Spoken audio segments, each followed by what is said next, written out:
We are live to welcome you to the show, and especially because we have a special guest with us, Angela Bandurka. Welcome, Angela. Thank you. It's good to be so here. good. Yeah, it's fun to have you, and it's fun. You know, we got to meet. Well, I don't know if we've actually met in person, have we? I think we went to have a show at Cole Gallery years ago. Yeah, something like that. Okay. It's been a while since we've had a live show opening, hasn't it? It feels like a million years ago.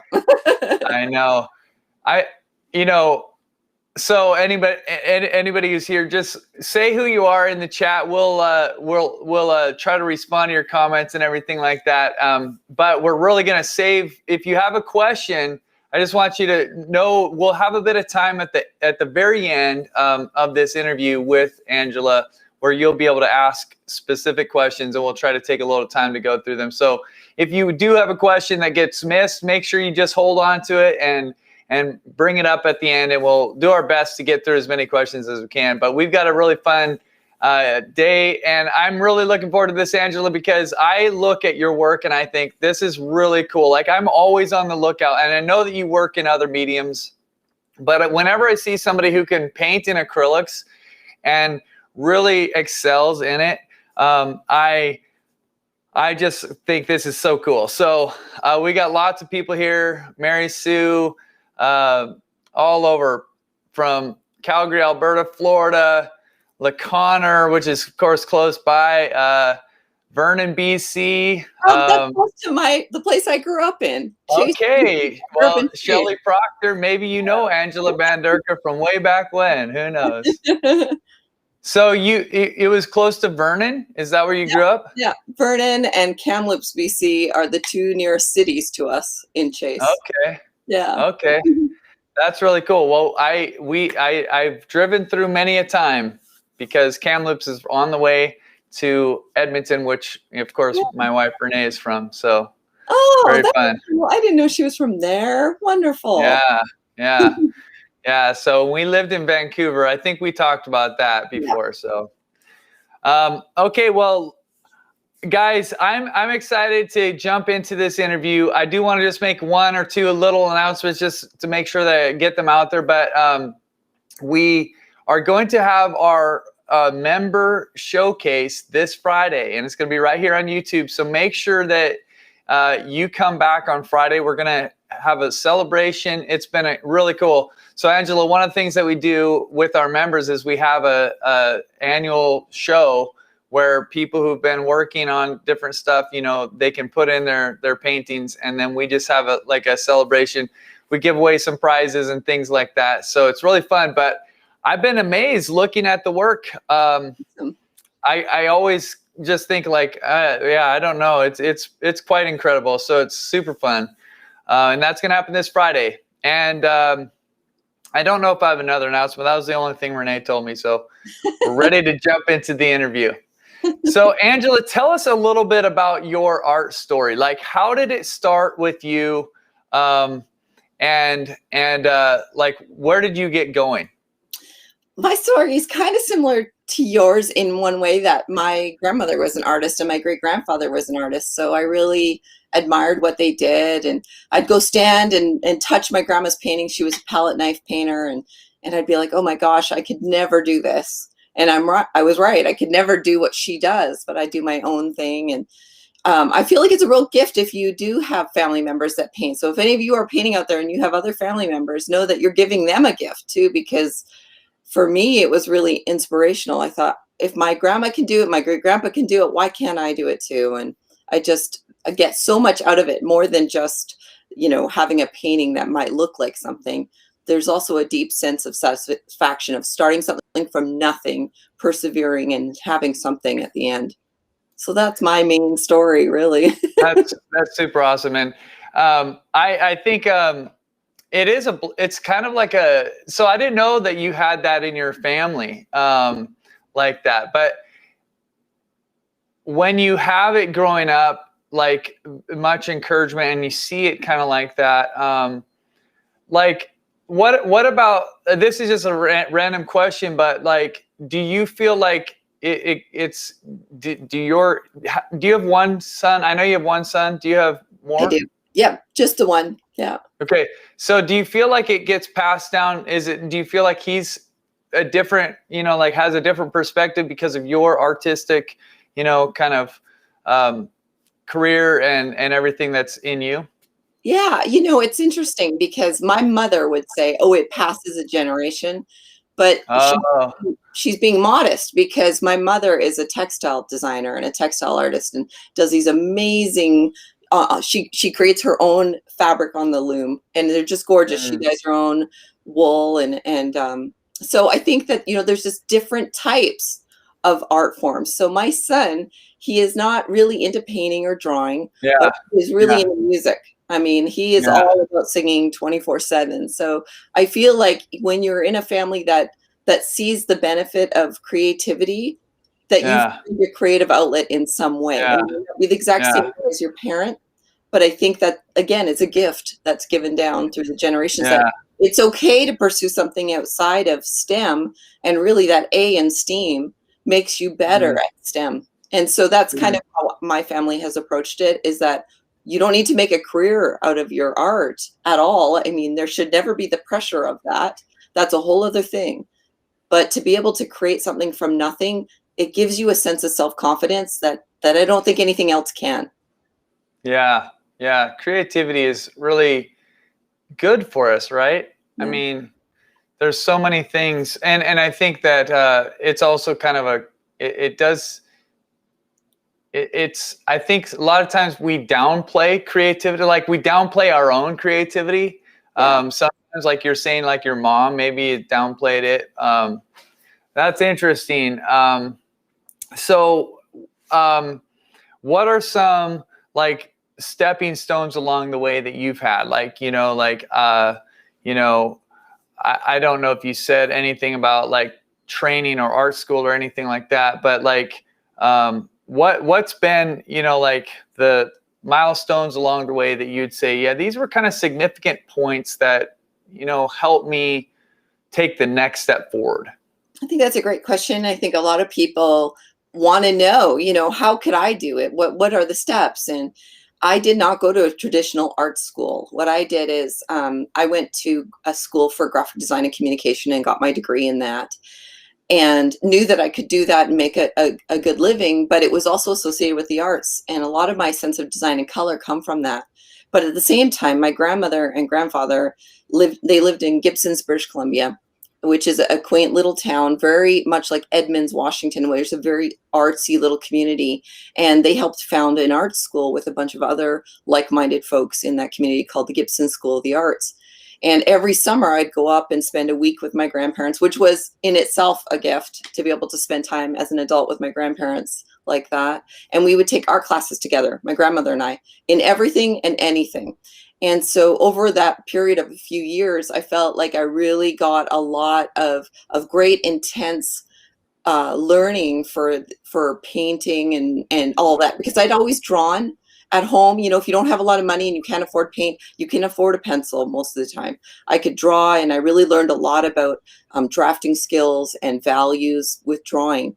And then later as an adult, after I went to college, and there were art classes as part of a graphic design class, but I also took workshops with some of the best artists in Canada and the US through the Gibson School of the Arts, which is very similar in a lot of ways to the Scottsdale School, Artist School. So that, there are schools here in the States that you can go to too, where it's really great when you can go for a week and you really get immersed. And I think probably is true with Acrylic University. And I apologize, I don't know that much about Acrylic University yet, but I'm learning, and it's fantastic. And you're creating this artist community.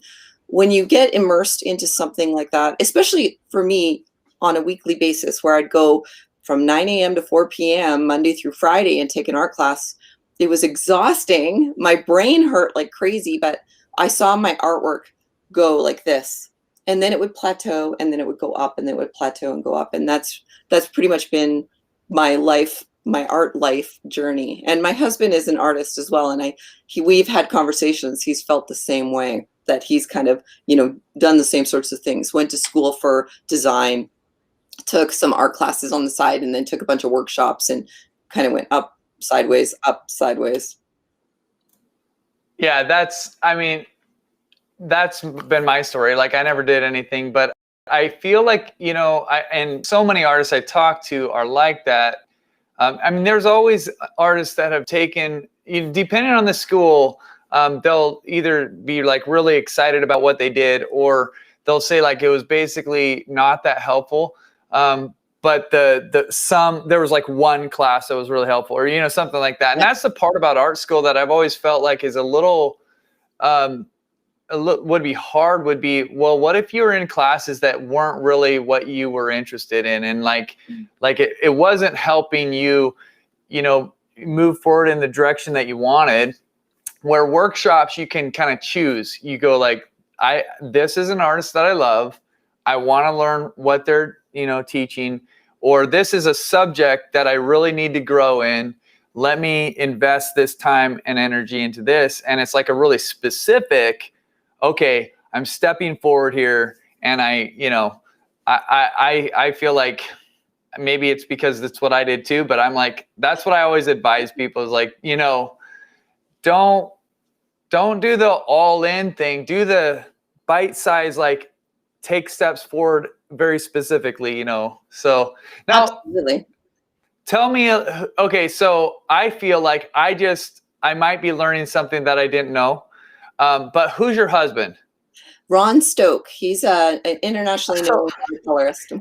So this is too much for me, dude. I did not know that you were married to Ron. Yes. That's too crazy to me. Yeah, we've been married for about 3 years now, I think. Actually, we keep joking because last year I put out a thing saying, "Oh, it's our 3rd anniversary," and it was only our 2nd. I said to Ron, change it. It feels like we've been married forever, but it feels like at the same time, we're still newlyweds. So it's wow, we've already that's crazy. Yeah, married couple. Well, it was funny because earlier you said something about, well, I asked Ron about it last night, and then I was like, oh, is that Ron Stoke? And then I'm like, and then you said something about your husband, and then I'm like, and then I was kind of like, before you said something, but right now you said something, and like you said he's an artist, my husband is an artist, and I'm like, oh, now I need to ask this now. Okay, this is funny. Yeah, you always learn something, even if it's not your favorite. Yeah, okay, so this is what is cool, is I can show this is what somebody says about going to school. Even if it's not your favorite, you can still learn stuff, and that's totally true. I think it's very true that there's always things that you can pick up, even if it's not exactly what you want. Sometimes what you don't want to study sometimes can be what you need to study. Like, I'm not good at this, it's hard for me, I'll just avoid it. Well, maybe you need to take time to do that, but I fully subscribe to that. And I always say to people, if you're struggling in something or you feel hesitant to do it, that's actually when you should be trying that thing. Like if you feel anxious about drawing, then take drawing classes, because the reason you feel anxious about it is because you don't have the self-confidence in it. For me, it's landscapes. I mean, I really struggle with the landscapes. People, still lifes, that's my oeuvre. But if I need to figure out landscapes, then I need to be getting out there and doing more landscapes. And yeah. Wow. Well, so show us. So I'm looking behind you and I see a really cool window, but there's a boy sitting at the piano and I don't hear anything. And he hasn't moved in a few minutes. No, but for real, I think that's an amazing painting back there. Can you show us a little bit closer view or anything, or I don't know, or just talk about it? Yeah, absolutely. It might be hard to get off of here without. Okay. Don't worry, I'll maximize you, and then can you see it a little better now? Yeah. So I've got all these paintings that I'm doing right now for a show that's coming up, and the theme is called Connections. And the whole idea is, with COVID, we've been at home, and I have an autoimmune disease, and I take an immunosuppressing medication for it, which is nothing to feel sorry for. It's great. I'm doing well, and I'm so lucky that we live in this modern era where there's medication to help you. But it means that I'm very vulnerable to getting sick. And I have been fully vaccinated, but we just have to be home more. And one thing that Ron and I have talked a lot about is just this weirdness of not being able to see family and friends, which we're all experiencing. But being from Canada, as you know, and we live here in the US now, I can't go home and see my family. And that's been really difficult for me because we're very close. I have a big extended family. So the idea of connections came about, connecting with self, connecting with family members, friends, loved ones, thinking about them in a whole other way, connecting with our communities to come together and hopefully try to work together to make a better life. That's what this series is all about. So this painting here is a little boy, a friend of mine, her son is sitting at the piano. The backlight was just so beautiful. I wanted to paint it. And this is on my website, angelabandurka.com. If you click on new works up the top left corner, you'll see the paintings I've finished so far for my show in June, which is this collection of the show Connections. And really in acrylic, I love to work on trying to get those soft edges, which is something that people struggle with a lot. So it's me connecting with the medium and the support. I think that what you paint on, canvas or board, this is a board, can really make a difference with acrylic painting. And so that's my challenge. My connection is trying to really understand acrylic paint and how it works and how to create these soft edges and hard edges where I want them, and vibrancy and value and all of that. It's this fun challenge, this idea, like I said, of creating something from nothing.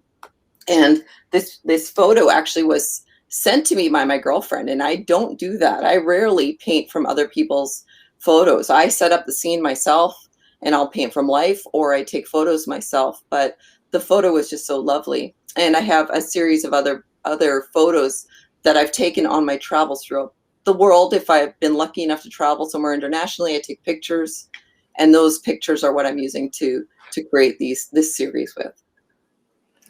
That's really, really cool. Sorry about that. I did not mean to do that.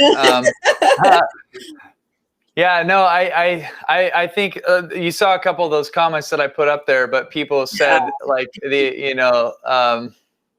the amazing things, like, somebody said, master of soft edges. I'll put it up there again. What a beautiful painting. And then you just talked about that. And then somebody said something about the glow behind, and you were talking about that.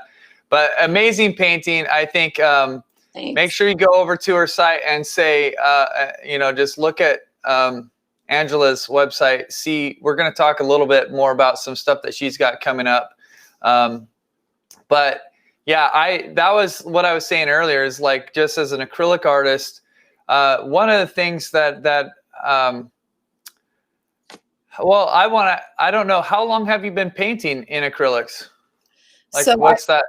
That's a good question. I think, like a lot of us, I started off with another medium. I started off as a watercolorist back in the 90s, and then moved to oils. I was really excited. I actually took a class with Mike Schwab, was my very first oil painter instructor. And I took a week-long workshop with him on painting in oils. And it was a lot of fun, but I found that I was having allergies to the paint. I was getting these horrible, swollen eyes, and then I got pregnant with my son, and I was concerned about some of the toxicity. So I made the transition to acrylic because I saw that Mike Schwab was using acrylic like he was using oil, and it was really inspirational to me. And at first it was a tough challenge, and one of the things that I really found, so I've been working in acrylic almost exclusively, even though I paint in oils and I do paint in gouache at times. Acrylic is my main love, and I'm a huge advocate for acrylic, and I'm so excited to talk to you about this because I know you'll get this. But you have a lot of people who are watercolor artists, and all they ever do is paint in watercolor. And then you have people who are oil painters, and all they ever paint in is oil, and there's nothing wrong with that. That's great. But then there's people who, on either of those spectrums, that come in and paint with acrylic, and they bring their ideas of what acrylic should be because they've worked in watercolor. They'll water down their paint, or they worked in oil and they'll just use thick paint and are frustrated at the fast dry time. And I really love acrylic for its own unique properties. It does dry quickly. Isn't that amazing? Because we can quickly layer things on top of each other. There are workarounds for creating soft edges that you don't have to add medium, because the minute you add medium, you're diluting your paint. You're stretching out the distance between those pigments and compromising the integrity of the film. And so I love to work with the paint on its own and try and work through its kinks for its own sake. instead of Yeah. thinking of it like oil or watercolor. Okay, that deserves a fist bump. You have to put your fist up, yeah, man. Because I have to say that is exactly the way that I think about acrylics. You know, I was telling you earlier, I just got back from a plein air event, and if you want to know a place you don't find acrylic painters, you know, in general, in the professional art world, representationally, you don't find a lot of acrylic artists, but if you take that outside, it feels like it's even less, right? It's like, I'm the only one out there. So, I mean, it's great to see that you do. And I don't paint plein air very often because, like I said, I struggle with landscape. Yeah. But yes, I take my acrylics with me. I do not care for golden open, and I know that folks are going to be disappointed to hear that. And I'm not speaking badly about golden open. Yeah. They're great for printmaking. But for painting, I like just pure acrylic. And I'm with you, Jed. I mean, we're usually the oddballs out there with our acrylic paint. Oh yeah, yeah. And I think you're right, because I mean, it's if you're trying to transfer everything you know from another medium over, and well, it's not working the same, I'm very frustrated. Well, yeah, it's not, you know, but like I say, like if you think of it as a weakness, it'll be a weakness. If you think of it as a strength, it'll be a strength. You know, I can paint 10 layers by the time you can paint 2, you know, like that's right. It's so, and you know, I'm always excited, like when I find people who are similarly passionate about acrylics, because I think part of it is like, as I do these events, like there's the one thing, like I'm sure you've had this. How many times have you had somebody say, "Oh, that's acrylic? I thought that was an oil." Oh my gosh, yes, all the time. Right? Even my galleries get it mixed up. Sometimes I'll see them post my paintings online. They'll say, "Hey, this is a great new oil painting from Angela Bandurka," and I'm like, "Well, it's acrylic." Yeah, I know. So I mean, and I just feel like, I mean, I kind of use it now as motivation, because my whole goal, what I've been telling people for the last 2 or 3 years, is that I want there to be such an acrylic revolution that in 20 years, people will see a very nice oil painting and they'll say, "Oh my goodness, that's an oil. I thought that was an acrylic." You know, just flip it around, right? And so, Fingers crossed. anyways, it's fun to talk. So here's a good question for you. Having spoken about all that, you know, like, what do you love? What do you love about being an artist? Like, what is it that you know thrills you in what you do? I mean, there's so much, you know, I don't want to just wax poetic here, but I mean, to be your own boss, to make your own schedule, to be able to travel. And I mean, I can write off a lot of my travel because I'll visit an art manufacturer or brush manufacturer, or I'll be doing plein air or do a workshop when I'm heading somewhere, or a demo. So that's huge. It's a great thing. And I just really love the lifestyle. I can make my own schedule, meaning I can sleep in and work a little late if I need to. I'm there for my son when he comes home from school. He's 16 and he's in high school now. But I started my full-time art business when he was 3 years old. So I've been doing this since it's been 13 years now. I guess this is my 13th year. Yeah. And so I just, you know, really enjoy that part of it. Now, with all that said, and I don't want to be a negative Nelly, because you can tell I feel so happy. I'm so much happier than I was working in corporate America, where I was working 24/7, getting home really late, you know, had to ask for time off. And sometimes if I called in sick, they'd say, "Are you sure you're sick, or are you just taking a mental health day?" Like, I'm a very earnest person, a very honest person. And so that would stress me out. It's so silly. It sounds so silly. But being your own boss has its benefits. And like I said, I don't want to just say, okay, it's all gravy. There's nothing terrible about it. You do have to be very disciplined to make your living as an artist. I'm sure, Jed, you totally could speak to this. And it sounds like you have a great manager in Renee, which is fantastic. I would love to have a Renee in my life, but I do all of my own marketing. I have to do all of my own promotional efforts. Plus, I'm the sole producer of my own artwork. So having a background in business in some way is super helpful. And I'm always trying to tell folks that I, meet about art, it's really helpful to learn the business of making art, what you can write off, what you can't. When you donate a painting to an auction, can you write off the retail cost? You really cannot. And so people don't realize these little things about being an artist. And I think that has been the key to my success in being able to do my art full time. If I didn't have that background in business, it would be tough for me to be able to make a go of it. I always tease my husband, Ron, because he's an watercolorist, and he's fantastic. If you've ever seen his work, I mean, I love him and hate him all at the same time because he's so good. I've been working on this show, the Connection show I told you about at Cole Gallery in June. It's a joint show between the two of us.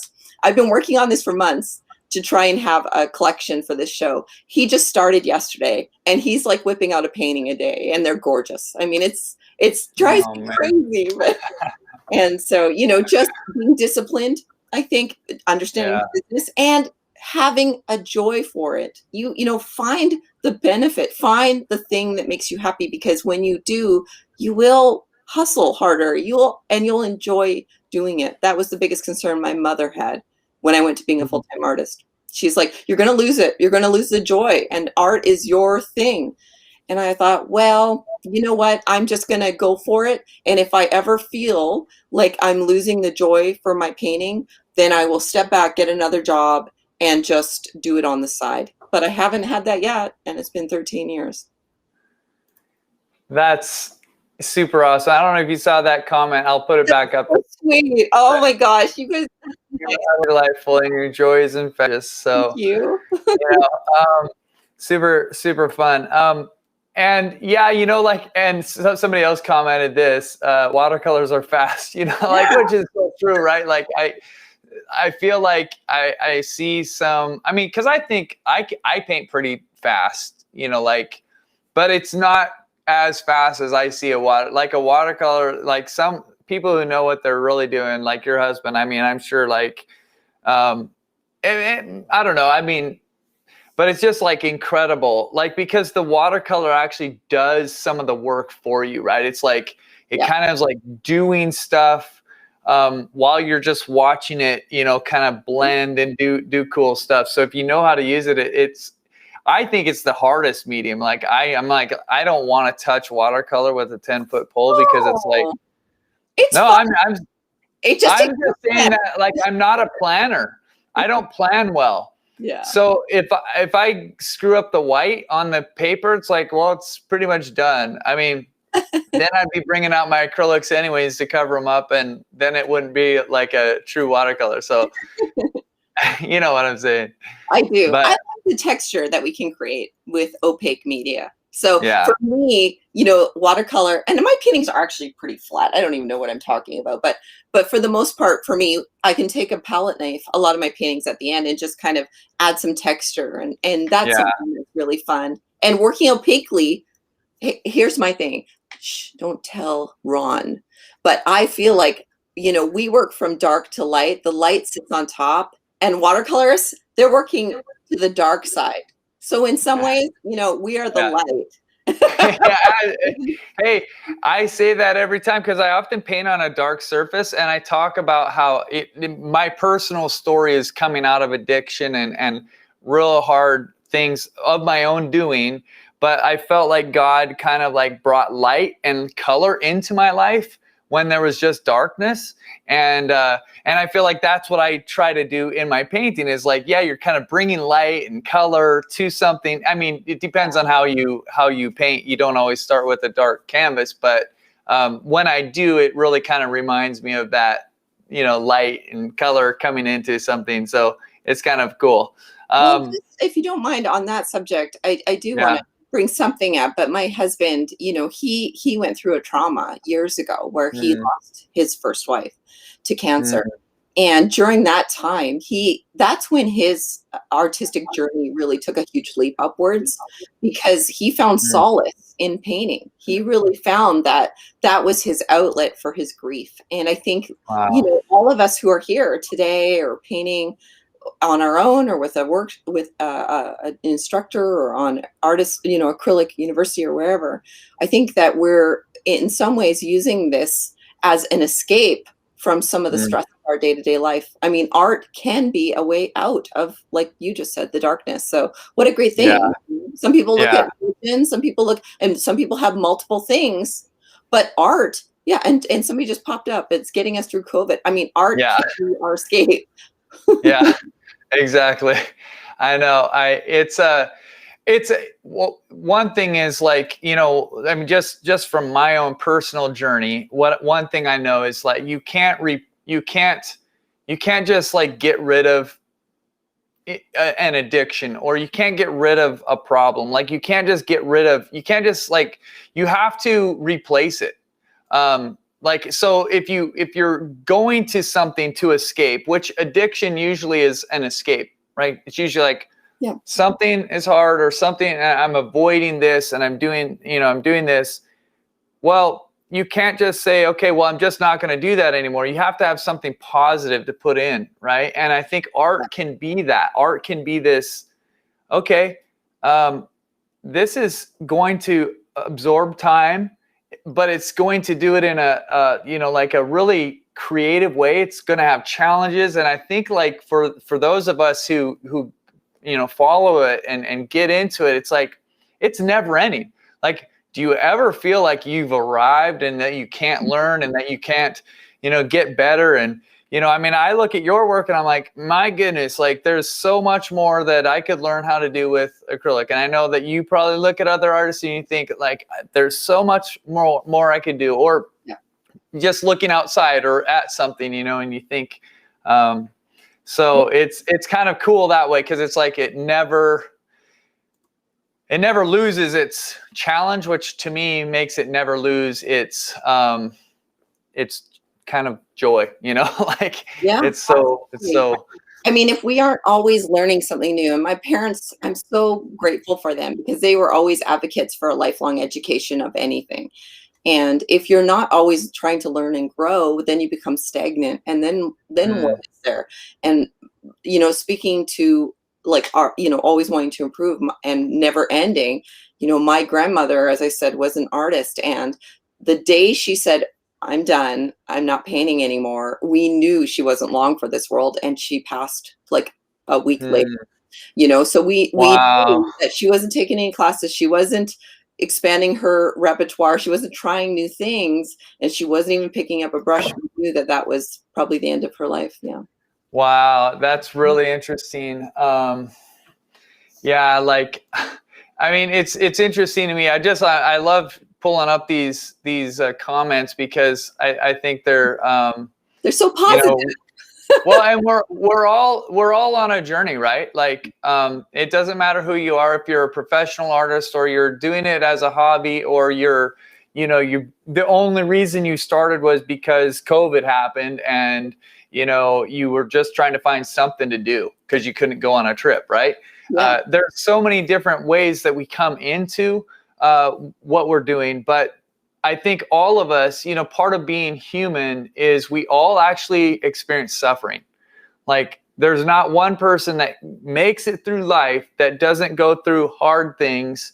And like, for me, art isn't the answer for everything at all, but it's a positive thing and it's a joy. It can be like, I do think we're all creative. Like we were talking earlier, like you were saying, like your mom didn't think she was that creative, but she did something very creative.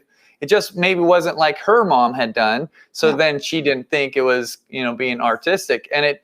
But I think whatever that is, I think we were made to build, to create, to do, like, I think of art as really funny because I don't really think it's creating something out of nothing, quite like you said. I like, if I technically think about it, I mean, there is a sense in like you take a blank canvas and you do something, but in the like really like tangible way, all you're doing is you're taking like this gooey pigment and stuff and you're like putting it over here and you're rubbing it around and you're trying to like smooth it out in in a certain way. And like, so it's like taking stuff, but it's still the creative process of a vision of seeing something that isn't there, and like, and there's something really life-giving in that, right? Like Neil Gaiman said, I can't remember his quote, I won't even try, but he said something really cool about when you bring something that wasn't there before and now it's there, it's like there's something life-giving in that process. So yeah, well, we put ourselves onto the canvas, and I think that's why a lot of folks, when they first start painting, feel really protective of their work. They don't want to show it, or they're too nervous to continue progressing too far, because to them that's like a personal statement of some kind, or they're putting themselves on that canvas, and that's a scary place to be in. And art and fear, of course, there's a whole book on that, and it's a whole psychology that we don't even have time to go into. But at the same time, what a great life lesson, because when you look at creating art and just the little bravery that it takes to even start something that may turn into nothing, and you're putting that out there, you're giving yourself that opportunity to fail. I think that is just, it's so freeing for yourself. So again, thinking of art as an escape, it's also our therapy sometimes, because we can actually put ourselves out there, allow ourselves to fail, learn something, and then improve. And my personal philosophy has always been, the only way to succeed as an artist is to fail. So to succeed brilliantly, you have to fail masterfully, and that's my absolute philosophy. And that's been my tried and true method. I mean, I have a stinker downstairs in my studio that I started. I was all excited about it, and I thought, oh, this painting is going to be so great. And it's just, I look at it and it bums me out. So it's not working out. What I did is I just kept working on it for a while. I'm not going to give up. I'm just going to put it aside. I'm working on a whole other painting right now, and I'm just going to give it some breathing room, give myself the space to go back and fail masterfully on that painting. And maybe I'll succeed, maybe I won't, but at least I'll put it out there and try. Heck, nobody ever needs to see it. I don't even need to talk about it today, but I do know that is so valuable to students. And anytime I've talked to my students about failing as artists, I mean, and I'm sure you talk about this, Jed. I know you are very good about being humble and telling people about your journey. But I think for all of us artists, we look at our instructors and we look at professional artists hanging on the walls, and all we ever see are the paintings that were good enough to make it. We don't see all of the paintings that didn't make it, or the ones that we painted over or burned, or curled up in the corner crying and just kind of looked at and thought, I can't paint anymore. No matter where you are at on your journey, I guarantee you we have all had that feeling that we can't paint. Just get it out there and do it again. Yeah, I mean, I was gonna joke around and do my normal thing where I say, you have a bad painting? Like, I've never had that before, that kind of thing. But yeah, I think, here's somebody saying, Natalie says, I have a half-finished heron painting and I'm afraid to mess it up because I already love it. It's only blocked in, but I will push on. I think that there's such a correlation between creativity and courage. As Henry Matisse, I know that quote probably, where he says, creativity takes courage. And the first time I ever saw that, it just like resonated with me so much, because in teaching, I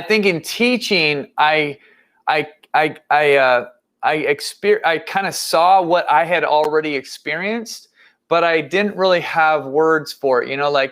I guess I just didn't know maybe that it was as common, or I didn't really think it through. But like, just knowing, boy,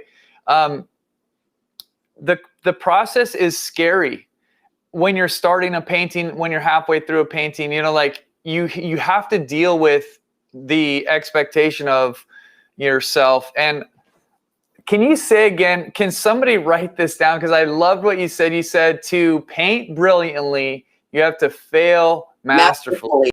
Yeah. So talk about what you mean by that. Like, because what do you mean by to fail masterfully? So it could be a couple of different things. I mean, like somebody just said that you popped up, they had a good start and now they're scared to do anything else because they already love it. Isn't that the truth? There's nothing worse than like for me, it was always buying a brand new sketchbook. It was so beautiful and perfect. And I knew I was going to mess it up no matter what I did. So my thought process was, you know what, I'm just going to go in there and do something silly and goof off.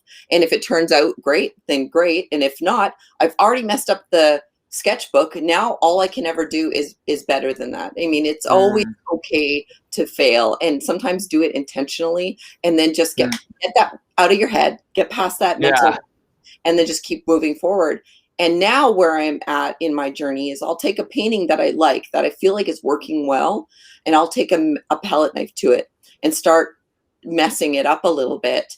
And that's a scary thing, because when you get a painting that's looking good and you're feeling good about it, the next step for me to progress forward in my journey was to take a painting and be brave enough to actually go in and possibly wreck it. And what happened was something magical, because yes, I totally wrecked a couple of paintings and it's not the end of the world. I know now that I've built up my skills that I could probably create another one. But if I don't take that chance in taking a palette knife to it and putting some just random marks, taking a color that shows up here and just putting a blob of it there. In one of my videos that I have on my YouTube channel, I show that process of a painting that looks good, and I take the palette knife and I just start messing it up, because it might actually be something that sparkles. It's something that's different, that I really actually felt like was even better than before, because of that mistake that I made that ended up being really cool. Well, and you're almost saying you intentionally are making it not mistakes, but you're intentionally doing something that will be not, at the very least, non-careful. Yeah. You know, like you're doing something that's artistic. You're doing something that you're just saying, like, I'm taking a risk and I'm going to do something, and I don't know the exact outcome. And maybe because it's a palette knife, that's part of it. Like, palette knives are a lot harder to control exactly what happens with it. You know, so it's kind of like taking a step back and saying, okay, I'm going to do something, but you're opening up the door at that time. One, I think you're breaking through a barrier in your head, the barrier of perfection, right? Because the fear will say, okay, I've got something that's really going well, you know, I'd better not screw this up. And to intentionally say, you know what I'm going to do? I'm going to screw this up. I mean, that's like that shatters the fear, right? It has to, you have to like break through that wall and do that. And then, but then I agree with you, because there've been so many times in paintings. I had one recently where I was like, okay, I was almost done with it, and I'm like, but there's something not working with it. And I knew I was thinking about doing a glaze over the whole thing, like doing a really dark, like, and I did what I was going to do. And it took some courage, because it was a commission for some people, and it actually did screw it up. Like, it was actually worse in the end. And I had to go back of what I did. But I felt like I still think, I don't know for sure on that one if it was like a much better painting or not, or, you know, anything like that. But I know that those types of decisions for me in the past have been the types of things that have led me to realize, oh my goodness, like this became so much better because of that risk. It took it out of my control a little bit, and it did something, but that's a helpful thing to hear. But you did say something about a video. Now you have a video for us that you're going to show. I know you have a couple. So why don't we do one, and can you talk over it as you do? Sure, absolutely. Let me bring this up here. So I'm gonna do this. I did a time lapse video. Are you able to see that? Yeah, I'll pull it on. Okay. So this is a time lapse video of my self portrait that I did this year, and this is a project that I do every 5 years ish, where I'll do a self portrait. It's your own model, right? So I'm going to start this video now, and I'm going to show you from the drawing stage using a chalk pastel pencil, kind of measuring out relative distances. You know, I'm not thinking of it as my eyes. I'm not thinking of it as my nose. It's a shape that's a certain distance from my bottom of my chin to my eyes. And so I'm trying to look at the relative shapes, and pastel pencil allows me to erase as necessary. Then the next step for me is I paint pretty chunky in the beginning. I'm just putting in colors and values that I see where I see them. So that's what's happening here is I'm going in, I'm looking at colors and values, and you can tell I'm working on a toned surface that's kind of a reddish brown, which can be tricky for folks. You know, start off with a neutral background first if you're just starting out. But what that does is it allows any little areas I don't cover with paint to kind of glow with this this underpainting. So jumping through, and this is, by the way, is 2,500% sped up, except in one place. So, you know, it looks really fast and easy, but took a very long time. And I was trying to get a likeness, which can be really tricky. I always tell my students, don't paint somebody you know, because you don't want to worry about the likeness. But this is a personal challenge for me. And like I said, I do it every 5 years. I start, after I put those blocks in, then I'm dry brushing. I dry brush between areas of color to get soft edges. That's kind of my trick with working with acrylic paint, to create soft edges on something that's already dry. And then it's just continually refining. And you'll see me bring up the photo reference every now and then and checking my color and value against the photo to make sure that I'm on the right track. Because a lot of times our brains lead us astray. You know, I'm always amazed at how my brain will say, oh yeah, this is darker than that. But then when I check it, it might not quite be as correct as my brain told me it was. I have to actually assess it physically by checking my work. And so my work really, a lot of times, it's all about the layering for me, and that's the power of acrylic. We can layer really quickly. I'll lay down most of my darks. I might put in a few lights here and there. But when I lay down my darks, I can put my lights on top and then dry brush over top of some of those darks here and there. So like I said, it helps me get those soft edges. It helps me to really create a sense of depth on something that's 2D. Now I slowed this part down a little bit because I wanted to show you my eyes were too high. I actually moved them down a little bit, painted over the top of them, and moved my eyes down to get a better likeness. And then I sped the video back up. So while you're working, if you see something that's wrong, correct it, fix it. Acrylic paint is opaque. You can just paint right over top of it, and I love it. So yeah, just mixing paint as I go along, doing my best to try and mix. I have a bad habit of mixing with my brush, but I always tell my students, mix with a palette knife. It gives you a bigger, you know, batch of color. And if you feel like you're really struggling with your color mixing, or you're working with a student grade paint and there's a big color shift and it darkens a lot after it dries, mix with a palette knife so you get bigger batches. But this is part of my challenge, especially, you know, like painting plein air. You've got to be able to mix on the fly quickly because that paint dries quickly. So it's one of the gifts of acrylic is you learn to mix color. So I just continue layering, refining. I always start off with the bigger brushes, put things in really blocky, then refine with a smaller brush, adding more detail here and there. And this painting is a little different because usually I'll paint the entire surface, but in this one I actually left the background. So I was trying to be really careful around the edges of my hair and my shoulders and my body so that I could leave that nice translucent background there, that underpainting, as it's kind of a background, a backdrop. So I'm just adding some more vibrant color here, layering on top the lighter colors. And all of my tools here, I'm using M. Graham Acrylics. I am actually, I'll give you this disclaimer, I am their official acrylic artist, so they give me paint. And I'm using an ampersand board with a paper palette and just some brushes. And that's the final product right there of my self-portrait in the end. Lots of layers, working from dark to light. And I'll end that video now.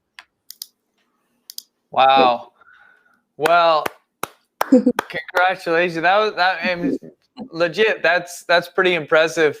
Not pretty impressive. That's very impressive. With I mean, I'd say especially with acrylic paints, to get it to be that nuanced and blended and things like that, and yet it still, to me, looked like a painting. You know, it didn't look like a photograph. It wasn't so tight that it was that. And I think you know, you did that really well. That was fun to watch. So yeah. Okay, so somebody is, oh, let me see. I might have pulled up the wrong thing here. What was that brand? This is the brand of paints I'm thinking they're asking about. And I'm excited to show you. I just got my copy of my the basic set from M. Graham. That's M. Graham. And this is my artwork on their packaging for their set. So I'm super excited to be their acrylic artist. And the acrylic paint that M. Graham makes is a super great quality paint, but it's also it dries just a tiny bit slower than Golden Brand, which is the brand I used before, and I still mix that in. And this paint is just it's so high pigment load that I really don't get any color shift. And what's also a nice benefit, if you like to work in gouache and oil or other mediums, they make gouache, oil, acrylic, and watercolor. So my husband is their watercolor artist, actually, and I'm their acrylic artist. And we can move from medium to medium and use the same colors, and we won't have any worry about the color looking different in a different medium. It comes through the same way in each medium. So for that portrait I just showed you, I actually used gouache for a study that I did in my sketchbook first to kind of work out some color kinks, figure out some color palettes, what reds did I want to use. You know, I have my standard palette, but sometimes I like to play around with color. And I was able to do all that testing with gouache in a sketchbook and then go to acrylic and use the colors that I decided I would go with from the gouache study into the acrylic painting in the end. And M. Graham is a small company. They make paint right in just outside of Portland, Oregon. It's a really small house they work out of. So, you know, they don't make a ton of paint, but what they do make is really high quality. So I'm really proud to be the acrylic artist for them. Okay, so I'm getting some questions about dry brushing here, and so I mean, this is where I could keep going, and we only made it through like a third of the questions that I was going to ask you, but I feel like on my YouTube channel, I actually do have a video showing my dry brush process. So I actually have a demo of that on my website or on my YouTube. Yeah, you can look at my website too, and it will take you to my YouTube channel. Okay. Well, that's good to know. So if you want to see the actual dry brush process, maybe just search Angela Bandurka and you'll find her channel, and she'll have something there. That's probably going to be the better way of answering any of those questions like that, at least if there is a video for it. So here's a question. Also, go ahead. So if you go to angelabandurka.com, I have, I can actually, on the bottom, if you scroll to the very bottom of my website, there's a link called videos, and I'll put it here in the chat as well. So some of the videos are on my website there, and then you can take that link and start looking through some of my other videos on YouTube, and it will give a lot of demos. Terrible quality, nothing great. Like Jed, you have such a nice studio and setup and videos, and mine are always like hacked with my phone taped to like a bucket or something. So you can see some of my bad quality videos. Be kind. They're just homemade videos to try and be helpful. Yeah, no, I think that your videos are great quality. So you've done a good job. I pulled that up there Thanks, Jen. for you guys. So if you want to go, you can go to that direct link and then see some of the videos there. Okay, so I'll pull up. I'm just gonna go back here and look. Okay, so I saw a question about your palette, if I can find it. What's your standard palette? I think that here it is. Here. Standard so yeah, is titanium white, obviously. I use cadmium yellow light because I like a nice opaque, bright, cool yellow.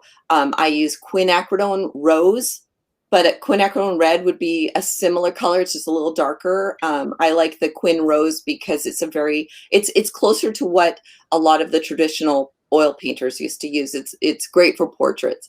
And then I use ultramarine blue as my blue, and then burnt umber. So that's burnt umber I use with blue to mix together to make a black. And that way I have a lot of power and control over whether my black is going to lean warm or cool, and same with my grays. When I add a little bit of white to that mix of blue and brown, I have a lot of control over whether I'm getting a warm gray or a cool gray. And I do a lot of teacups and such. I guess you can see it over this shoulder. And so those grays, to me, I'm a colorist, but I feel like the neutrals are what give color so much power. And so I like to have these strong neutrals. So that's my standard palette. And then I have other colors that I add in, like for portraits, I add viridian green, I add yellow ochre, cadmium red, light as well. So those are some of the standard colors I would add to my palette for portraits. For my still lifes and for painting out in plein air, I might add a hooker's green or sap green or permanent green light, some green as well, because a lot of times, especially in the Pacific Northwest and in British Columbia where I grew up, there's a lot of greens. So I add those colors. Here's a question from James. Ask, do you use glaze as a paint to layer color when painting faces? I do not use glazing very often. So glazing, it just for anybody who doesn't know what glazing is when you add a medium to your paint. Like there's actually a glazing medium. I use airbrush medium if I do glaze. And I mix it in with my paint, and then I can paint a very translucent layer of paint over to glaze. But I actually don't use glazing very often, and I definitely do not do it in my portrait work. I just paint directly for the most part. So I paint the color I see, and I mix that color up on my palette and then paint it, and then I dry brush to kind of blend. The only time I'll use glazing is kind of like what Jed was talking about earlier, is if I want to tint the entire painting one way. So if I have a painting that feels really cold and cool, maybe I've used too much white when mixing, then I might glaze some Indian yellow over the painting to tint the whole painting a different direction. But I really don't glaze very often. I'm more of a direct painter. Good question. Okay, that's good. And Doreen asks, love your still life works. Do you have any tips for setting them up? I do, and actually, that's a good question. Yeah, it is a great question, and I think that's probably half the battle with painting a still life is setting it up. And I actually am going to be doing a live demo, and it's all going to be about painting teacups with florals at goterracotta.org in June. It's not on their website yet. It will be probably within the week. And it's going to be a live demo with a little bit of a workshop attached to it. It's going to be online, so anybody could take it around the world. And I'm going to be showcasing how I set up my still life, what's the best way. And really, just to go into it briefly here, it's about playing with a bunch of different elements. So I don't just have my teacup. I might put some flowers in there. I might grab a spoon or some books, some cookies, and I kind of just move them around. The lighting is the biggest key there. Having a nice direct light, because the shadow is as much a part of the design as the teacup itself. So I'm playing with the lighting, I'm moving things around, I take out my phone and I snap a picture and I look at it on my phone, because that's like taking a big leap backwards. I see it small and I get that snapshot. I'll do some sketches in my sketchbook. In fact, I've got my sketchbook right here, so you can see where I just go in and I'll do sketches, and I'll just kind of, like, this is a pretty big sketch and it's in paint. And I can just kind of make some notes and say, you know what, that looks good, but let's just move that cookie over a little bit. I'll set it up a little differently. And I'm just constantly messing around with that still life setup. I probably spend almost as much time setting up my still life as I do drawing it. And drawing is about half the time it takes me to paint it. So I spend a lot of time on my still life setup, then the drawing, then the painting. And most of the time I'm working from life when I'm doing my still lifes. So I've got it set up to the left on my table, and then I can just turn, look at it, study it, and then go back to my canvas. And for me, that's a big key, because a lot of people think of putting their still lifes in front of them, like kind of just to the left or the right of their canvas. And the problem is you get this constant, you're looking back and forth and back and forth. And what I think is more important for me, at least as a painter, is to sit and hyper observe what I've set up. I study, okay, what is the shape of that oval on the top of that cup? How far over is it from that flower? What does it line up with? How tall versus how wide? Okay, now I've got that locked in. I'm going to go on my canvas and draw it. So I'm not doing the back and forth. I'm sitting and I'm really processing and just kind of studying and then going to the canvas. That's really interesting. So here's a kind of a little bit more business question. I think Jamie meant to say in the early years of going full-time as an artist, what things did you do to get your name out there? I'm still trying to get my name out there. It's a never-ending journey. And you know what? It's a long, slow process for most of us. Not everybody, you know, depending on the person and your skill level, but it is for me anyways. And so what I've done is I started at a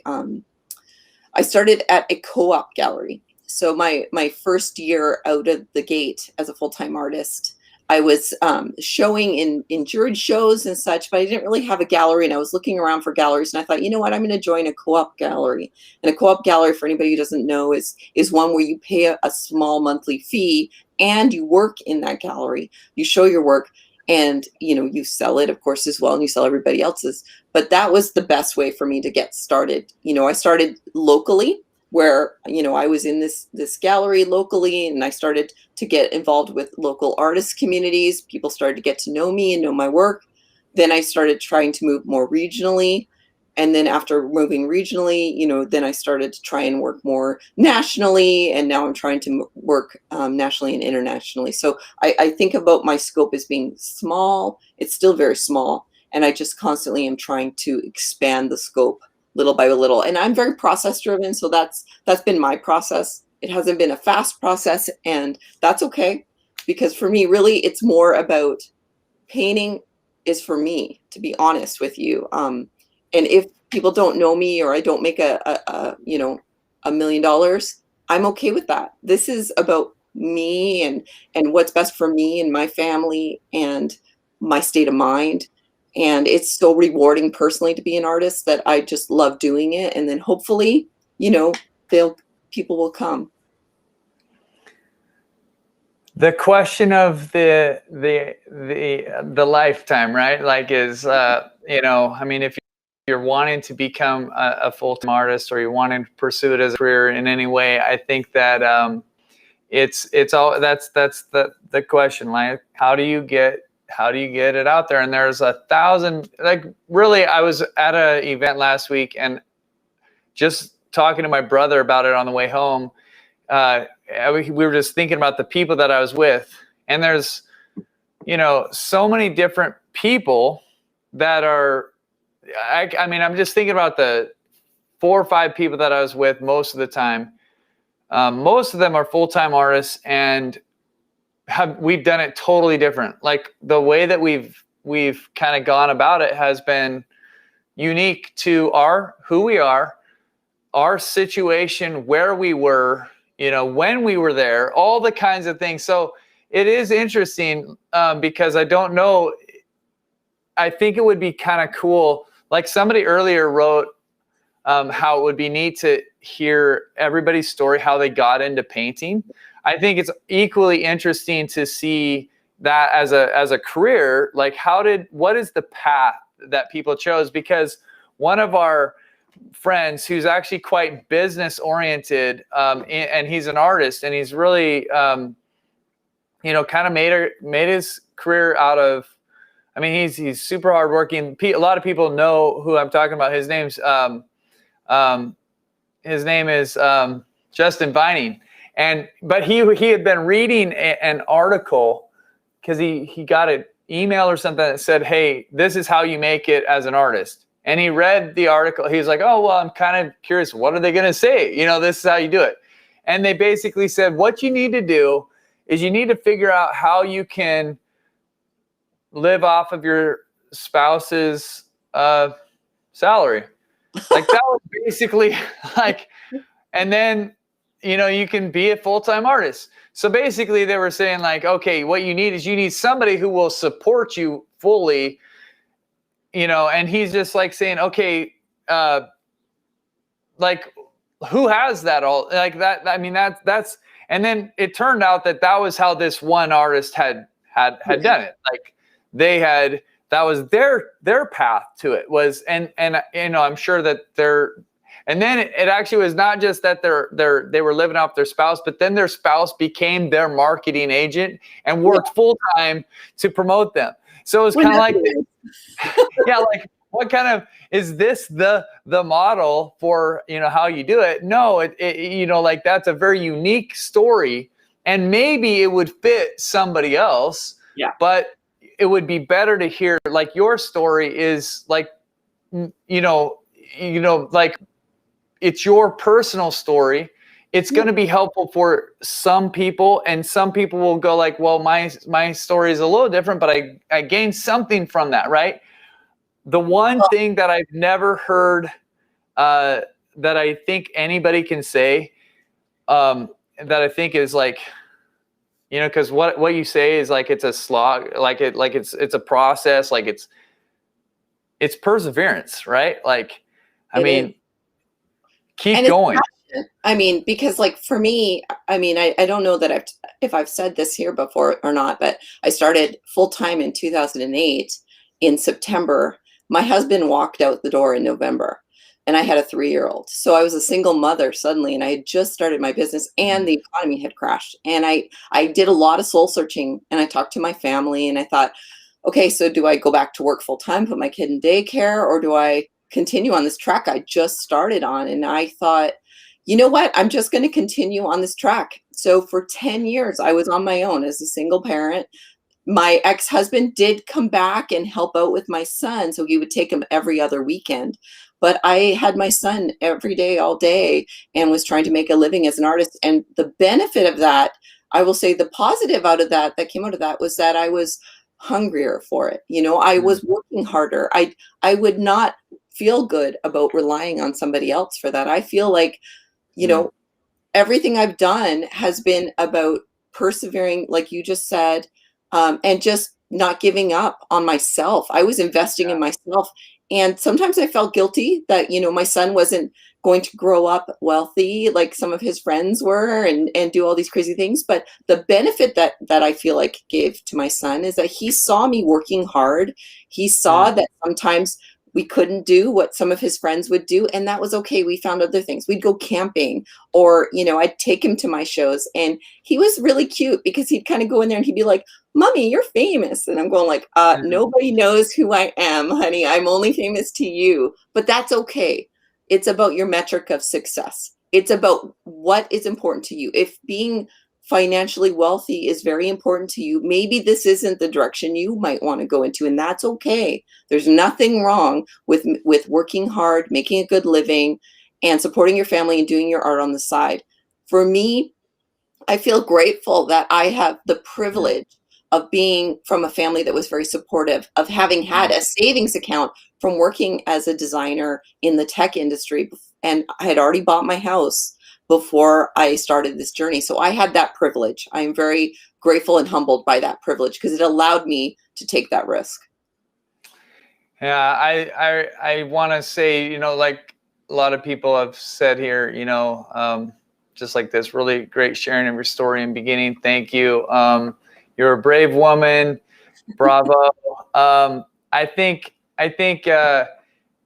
no, it's been really neat for me to also, as well as all of our people, to hear your story. And I'm trying to think of a way that I can say this that is expressive of what I'm feeling. It's like,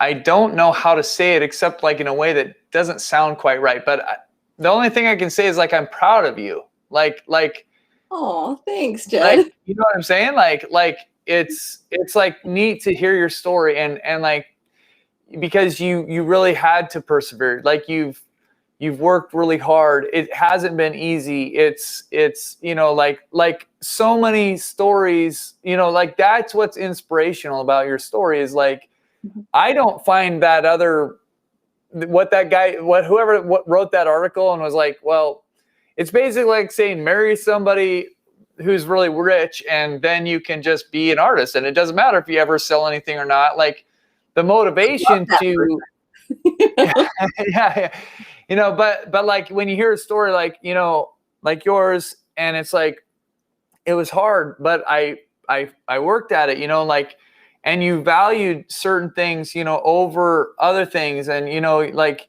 is it okay to raise your son, you know, you know, maybe in a wealthy neighborhood or with wealthy friends or whatever, and know that we're not going to like be able to do some of the things that they're going to do. But that's okay. You know, like it's okay.